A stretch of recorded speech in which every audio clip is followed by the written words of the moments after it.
Good morning students. I think मैंने last day जो आपको वीडियो भेजा था वो आप लोगों को समझ में आ गई। अगर समझ में नहीं आया तो आप ऑब्वियसली मुझे कमेंट करके बता दीजिएगा ग्रुप में।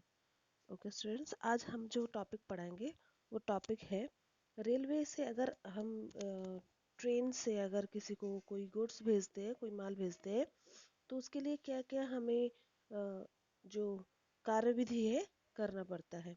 सबसे पहला कार्यविधि जो है वो गाड़ी का निश्चय करना। गाड़ी दो तरीके से होती है, एक तो जो जिसमें पब्लिक जाते हैं और एक मालगाड़ी होते हैं। लेकिन अगर हम पब्लिक गाड़ी में भेजेंगे तो उसके लिए कुछ रूल्स अलग होते हैं, और अगर हम मालगाड़ी में भेजेंगे तो उसके लिए कुछ अलग रूल्स होते हैं।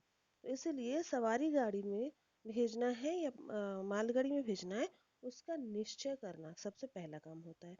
दूसरा जो है पेशन पत्र भरना।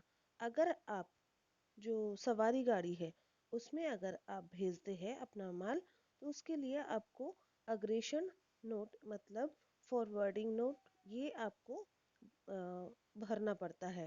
मतलब इसका फॉर्म भरना पड़ता है और ये एक फॉर्म होता है।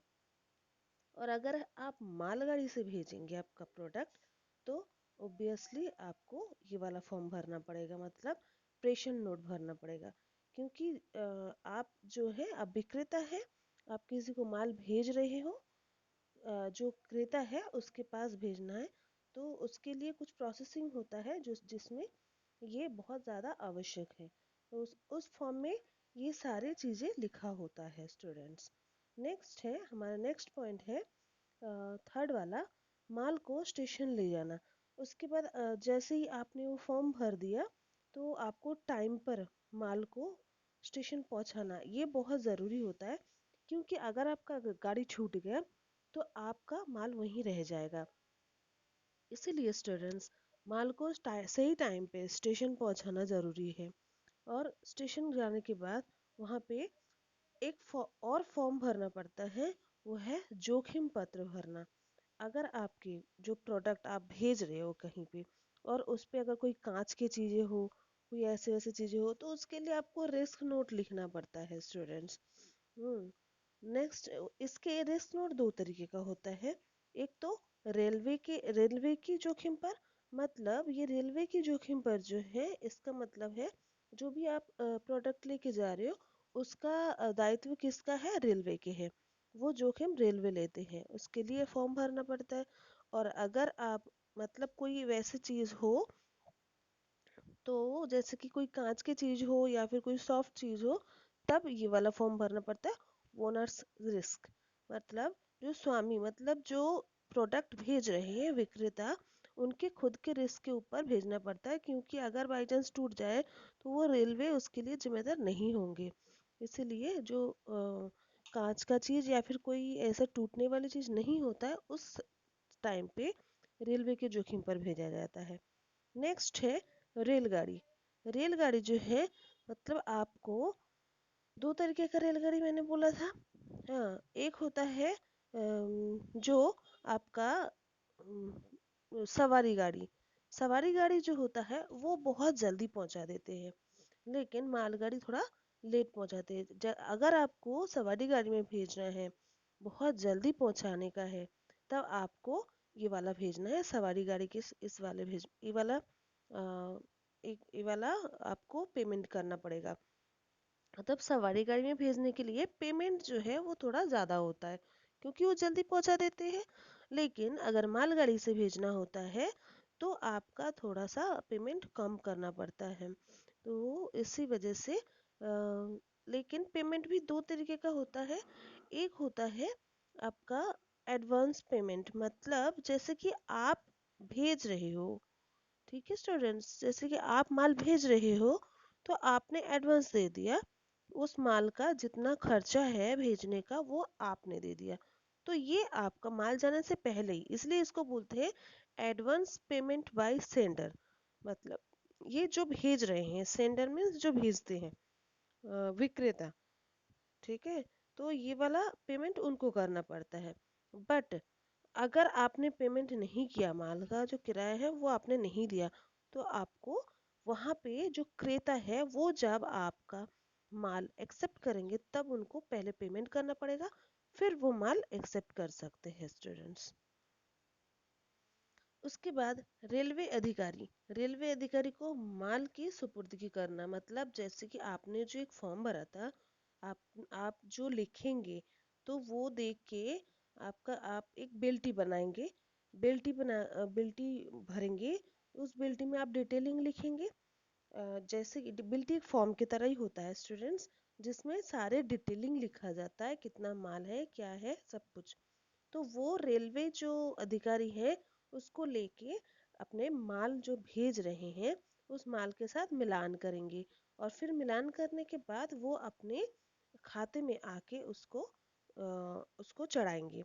उसके बाद उस बिल्टी को, जो रेलवे बिल्टी है, उस बिल्टी में सारे डिटेलिंग जो लिखा हुआ है वो बिल्टी रेलवे जो है, यहाँ पे बिल्टी बोला है कि वो बिल्टी बहुत ज़रूरी है, बिल्टी लेके विक्रेता को रिटर्न करेंगे। रिटर्न करने के बाद रेलवे का बेचान करना, मतलब जो है रेलवे के स्टूडेंट्स, रेलवे की तो जो रेलवे अधिकारी है वो सुपुर्दगी कर लेंगे, पहले माल को मिलान कर लेंगे। उसके बाद जैसे ही फिर उन्होंने अपने खाते में लिख लेंगे, अपने जो रजिस्टर है उसमें चढ़ाएंगे, और फिर उसमें एक रेलवे के स्टैंप लगा देंगे, ताकि ये पता चले कि हाँ रेलवे ने वो निरीक्षण कर लिया। नेक्स्ट उसके बाद रेलवे ये जो विक्रेता है उनको रिटर्न करते हैं कि ये उसका प्रूफ है। फिर स्टूडेंट्स, रेलवे के रिटर्न करने के बाद वो बिल्टी जो है, रेलवे बिल्टी, वो अ, जो विक्रेता है वो वहाँ पहुँचा देते हैं। कहाँ पे? जो क्रेता है उसके पास पहुँचा देते हैं, ताकि क्रेता उसको आसानी से रिसीव कर ले, चाहे वो बाई पोस्ट भेजे या फिर वो जल्द से जल्द माल पहुँचने से पहले ही उसको, उस बिल्टी को क्रेता के पास पहुँचाना पड़ता है। नेक्स्ट है आपका विलम्ब शुल्क। स्टूडेंट्स, जैसे ही माल वहाँ पे पहुँचा, क्रेता के पास पहुँचा, तो क्रेता ठीक टाइम पे जाके, समय पे जाके उस प्रोडक्ट को रिसीव करते हैं।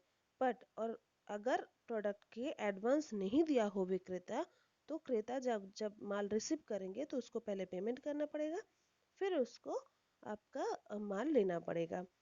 उसके बाद, लेकिन लेने के बाद अगर आप तो ले लेंगे, टाइम पे पहुंचेंगे तो ले लेंगे, बट अगर आप टाइम पे नहीं पहुंचे तब आपको उसमें विलम्ब शुल्क भरना पड़ता है। जैसे कि आपने लेट गए तो वो गोदाम में रखा रहता है, और गोदाम में रखने के बाद फिर उसको आपको जितने दिन बाद आप जाएंगे, जितना टाइम बाद आप जाएंगे उस माल को लेने के लिए, फिर उतना टाइम बाद आपको, उतने दिन के लिए, उतना हफ्ते के लिए, जितना टाइम बाद आप जाएंगे उसके लिए जो पे होता है पहले वो पे करना पड़ेगा, उसके बाद ही आप उस माल को ले सकते हैं।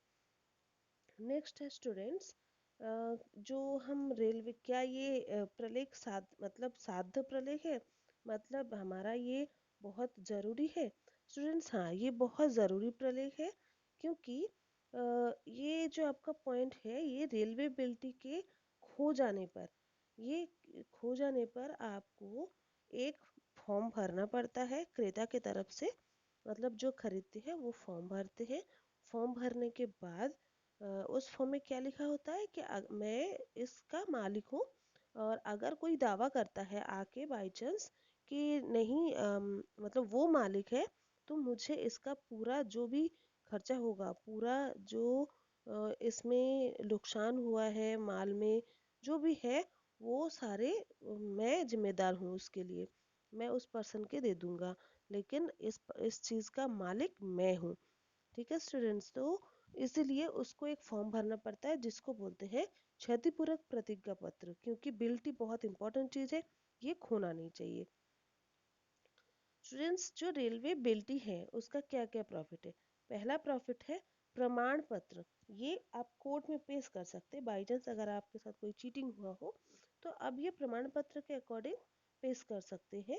नेक्स्ट है माल भेजने का अनुबंध।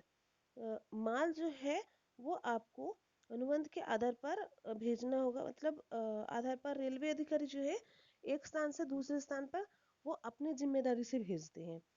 थर्ड है अधिकार पत्र।